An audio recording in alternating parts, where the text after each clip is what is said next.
ઈશ્વરના ગુણોને કોઈ લખી શકતું જ નથી. પહેલી વસ્તુ તો એ.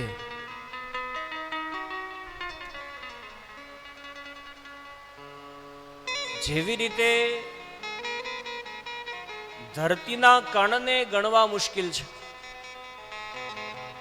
એવી રીતે ઈશ્વરના ગુણોને ગણવા મુશ્કેલ છે. અને સંપૂર્ણ ઈશ્વરના ગુણ વિશે આપણને ખબર ન હોય તો પછી લખી કેવી રીતે શકીએ? અને કદાચ કોઈ પ્રયત્નપૂર્વક મહર્ષિ વ્યાસ જેવા, ગોસ્વામી તુલસીદાસજી જેવા એના કદાચ ગુણોને લખી લે તો એને કોણ વાંચી શકે?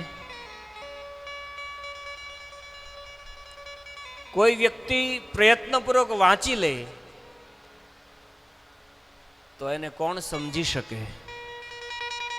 કેટલા સમજી શકે? અને કદાચ કોઈ કથા શું કહેવા માંગે છે એ સમજાઈ જાય તો પછી એને જીવનમાં ઉતારી કેટલા શકે?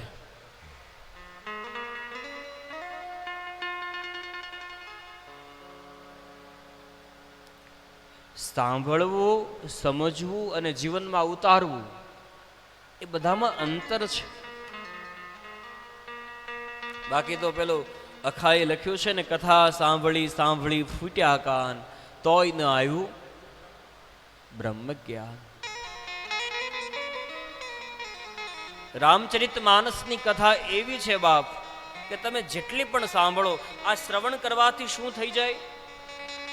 એક જન્મની નહીં પણ 100 જન્મની વ્યથા હોય એ પણ આ કથા સાંભળવાથી મટી જાય છે. એટલા માટે એક ભજનમાં ખૂબ સુંદર ગાયું,